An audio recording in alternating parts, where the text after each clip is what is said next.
Eu nunca fui muito de acreditar em lendas ou contos assustadores, mas aquela noite mudou tudo. Cresci ouvindo histórias sobre o Papai Noel sombrio, mas sempre achei que era apenas algo que os adultos inventavam para assustar as crianças. Agora, ao lembrar do que aconteceu, sinto um calafrio que nunca desaparece. Tudo começou em um dezembro particularmente frio. As luzes de Natal brilhavam menos, e a cidade parecia estranhamente quieta. Eu estava sozinho em casa naquela noite, curtindo a tranquilidade depois de um longo dia. Quando o relógio bateu meia-noite, ouvi um barulho estranho vindo do telhado. Achei que era apenas o vento, mas o som era diferente, como passos pesados. Fui até a janela e olhei para fora. A rua estava deserta, mas algo não parecia certo. As sombras das casas e das árvores pareciam mais escuras, quase vivas. Foi quando ouvi o primeiro riso. Era grave, arrastado, e parecia vir de todos os lugares ao mesmo tempo. Meu coração disparou, mas eu me convenci de que era apenas minha imaginação pregando uma peça. Tentei voltar para a cama, mas o som continuava. Agora eram sinos, como os que se ouvem entre nós de Natal, mas havia algo errado com eles. O som era irregular, quase perturbador. De repente, ouvi um estrondo vindo da lareira. Corri para a sala, sentindo o coração bater na garganta. Havia cinzas espalhadas pelo chão e o cheiro de queimado era forte. Quando me aproximei, vi algo que me fez recuar. Havia marcas de pegadas grandes no carpete, como se algo tivesse saído da lareira. Pegadas que não poderiam ser humanas. Meu instinto dizia para sair dali, mas minhas pernas estavam presas no lugar. Então eu o vi. Um homem alto, com uma roupa vermelha desgastada e manchas escuras que pareciam sangue, estava parado no canto da sala. Sua barba estava suja e desgrenhada, mas o que mais me aterrorizou foram seus olhos. Eles brilhavam como carvões em brasas, penetrantes e cheios de maldade. Ele não disse nada, apenas sorriu. Um sorriso largo, grotesco, que parecia congelado em seu rosto. "Você foi um bom menino este ano?" ele perguntou, sua voz grave e arrastada. Minhas mãos tremiam, e eu não consegui responder. Ele ergueu um saco enorme que carregava e o colocou no chão. Algo dentro se mexia, mas eu não conseguia ver o que era. Meu instinto gritava para correr, mas meus pés estavam colados ao chão. De repente, ele deu um passo em minha direção, e eu finalmente consegui me mover. Corri para o quarto, trancando a porta atrás de mim. Podia ouvir seus passos pesados vindo pelo corredor e aquele riso horrível que nunca vou esquecer. Peguei meu telefone para ligar para a polícia, mas não havia sinal. Estava sozinho. A porta tremeu, como se algo estivesse tentando arrombá-la. Eu fechei os olhos, rezando para que aquilo acabasse. Então, tudo ficou em silêncio. Quando finalmente tive coragem de abrir a porta, ele havia desaparecido, mas no chão havia um bilhete, escrito com uma caligrafia irregular: Feliz Natal. Na manhã seguinte, tentei contar para os vizinhos, mas todos me olharam como se eu estivesse louco. Algumas crianças da rua também relataram sonhos estranhos naquela noite, mas os pais delas não acreditaram. Eu sabia que não estava imaginando. Aquilo foi real. Agora, todo dezembro, eu coloco uma vela na janela e rezo para que ele não volte. Mas todas as noites, perto do Natal, ainda posso ouvir aquele riso ao longe. E me pergunto, quem será o próximo a receber a visita do Papai Noel sombrio? Eu sempre amei o Natal. Era a época do ano em que a casa se enchia de luzes, o cheiro de pinho tomava conta da sala e a família se reunia ao redor da árvore. Mas tudo mudou naquele dezembro. Agora, o Natal traz memórias que eu preferiria esquecer. Naquela manhã de 23 de dezembro, encontrei uma pequena caixa de presente na varanda. Não havia remetente, nem bilhete, apenas um papel de embrulho vermelho com um laço dourado impecável. Pensei que algum vizinho tivesse deixado ali por engano. Curioso, levei o presente para dentro. Quando abri a caixa, havia um pequeno boneco de porcelana. Ele era delicado, com olhos pintados que pareciam me encarar. Uma estranha inquietação me tomou, mas pensei que era apenas minha imaginação. Decidi colocá-lo na estante, junto com outros enfeites natalinos. Naquela noite, algo estranho aconteceu. Eu estava deitado na cama quando ouvi um barulho vindo da sala. Era como se algo tivesse caído. Desci as escadas, com o coração acelerado, e encontrei o boneco no chão, de frente para a porta. Achei que talvez tivesse colocado mal na estante e ele tivesse escorregado, então o devolvi ao lugar. Na manhã seguinte, ao acordar, encontrei outro presente na varanda. Dessa vez, era uma pequena caixa azul com laço prateado. Dentro, havia um sino dourado. Assim como o boneco, parecia inocente, mas havia algo de estranho nele. Resolvi pendurá-lo na árvore, tentando ignorar o incômodo crescente. A noite de 24 de dezembro foi diferente. A casa estava silenciosa demais, e eu senti uma presença que não conseguia explicar. O boneco e o sino pareciam deslocados, como se não pertencessem àquele lugar. Quando o relógio marcou meia-noite, um som grave ecoou pela casa. O sino estava tocando sozinho. Levantei, sentindo o medo tomar conta de mim, e fui até a sala. O boneco não estava mais na estante. Olhei ao redor, com a respiração pesada, até que o vi. Ele estava sentado no sofá, com os olhos fixos em mim. Era impossível, mas eu tinha certeza de que ele havia se movido. Sem saber o que fazer, peguei o boneco e o sino e os levei para fora. Joguei tudo no lixo e voltei para dentro, tentando me convencer de que tudo aquilo era fruto da minha imaginação. Mas quando acordei na manhã de Natal, havia outra caixa na varanda. Meu coração gelou. Dessa vez, o presente era maior, embrulhado em um papel verde escuro com laços dourados. Eu não queria abrir, mas algo me obrigava. Dentro, havia uma foto minha, tirada na noite anterior, enquanto eu estava na sala. Quem quer que estivesse fazendo isso, sabia onde eu morava e estava me observando. Apavorado, decidi sair de casa.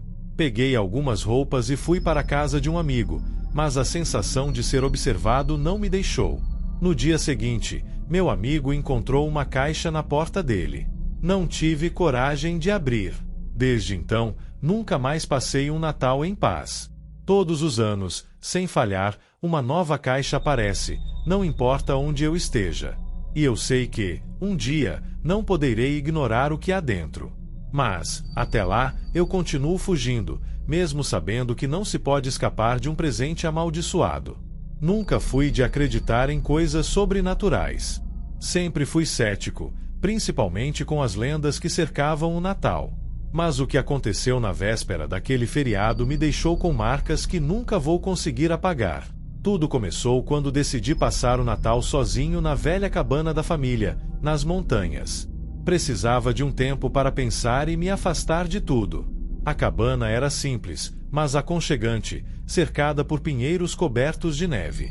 Naquela tarde, o silêncio da floresta era quase reconfortante, até que notei algo estranho: pegadas na neve.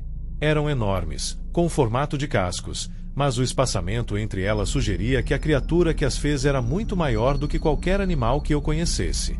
Decidi seguir as marcas, achando que talvez fosse um alce ou algo do tipo. Mas quanto mais eu caminhava, mais estranho tudo parecia. As pegadas não seguiam uma rota normal, faziam zigue-zagues e, em certos pontos, desapareciam completamente, apenas para reaparecer mais adiante. Ao cair da noite, voltei para a cabana. O vento zunia lá fora, e algo no ar parecia diferente, pesado.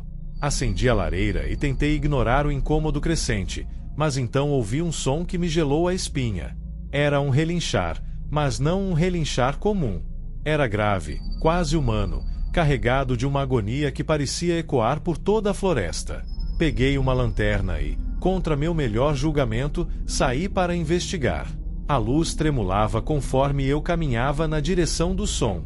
Foi então que a vi pela primeira vez.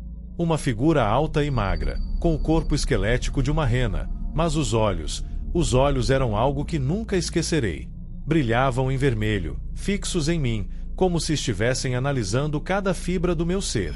Por um momento, fiquei paralisado. A criatura me encarou, e seu relinchar se transformou em algo que parecia um riso, grotesco e perturbador. Quando finalmente consegui me mover, corri de volta para a cabana, trancando todas as portas e janelas. Mas sabia, no fundo, que trancas não seriam suficientes. A noite passou em um tormento de sons. O som de cascos batendo na madeira da varanda, respirações pesadas perto das janelas, e aquele relinchar terrível que parecia nunca cessar. A certa altura, pensei ter ouvido palavras entre os sons, algo como, "Por que fugiu?", em um tom baixo e arrastado. Quando o sol finalmente nasceu, o silêncio voltou. Saí cautelosamente, e tudo parecia normal, exceto pelas marcas de cascos que agora cercavam toda a cabana. Decidi que era hora de partir.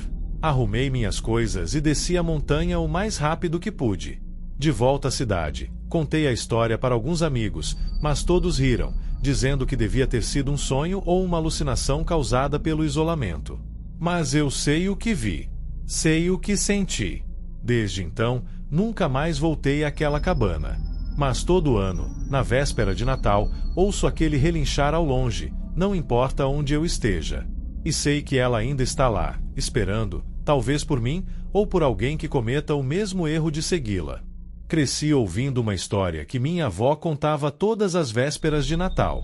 Ela dizia que havia uma canção, uma melodia antiga que jamais deveria ser tocada ou cantada. A canção proibida, ela a chamava. Era apenas um conto, pensei. Algo para assustar crianças ou talvez para adicionar um ar místico às festividades. Nunca imaginei que fosse real. Até o ano passado. Era uma noite tranquila.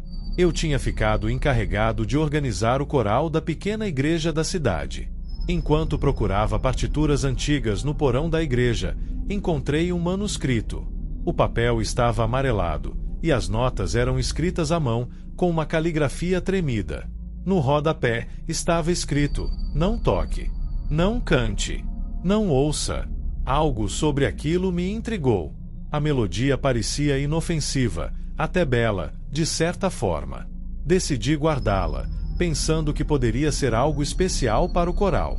Mais tarde naquela noite, toquei as primeiras notas no piano de casa. Era uma música assombrosamente bonita, mas havia algo errado. As notas ecoavam como se o som viesse de algum lugar distante, como se a melodia tivesse vida própria. No momento em que terminei de tocar, senti uma presença. Não estava sozinho. Olhei ao redor, mas a casa estava em silêncio. O vento soprou forte lá fora, e o som parecia carregar a melodia que eu acabara de tocar. Tentei ignorar, convencendo-me de que era apenas minha mente pregando peças. Naquela noite, tive sonhos estranhos. Eu me via em uma floresta coberta de neve, cercado por vozes que sussurravam a canção. As árvores pareciam se mover, e sombras dançavam ao meu redor. Acordei suando, com o som da melodia ainda ecoando na minha mente. Jurei que não tocaria aquela canção novamente. Mas o pior ainda estava por vir. 2 dias depois, o coral se reuniu para o ensaio final. Sem pensar muito, levei a partitura e a entreguei ao pianista, que começou a tocar. Assim que as primeiras notas preencheram o ar, um silêncio estranho tomou conta da sala. Todos os presentes pareciam paralisados, como se o tempo tivesse parado. Então, as luzes piscaram, e um frio cortante atravessou o lugar. Foi quando eu vi uma figura alta e encapuzada, com olhos que brilhavam como carvões, surgiu no fundo da sala. Sua presença era sufocante, e sua voz ecoou em nossas mentes: "Vocês ousaram quebrar o pacto.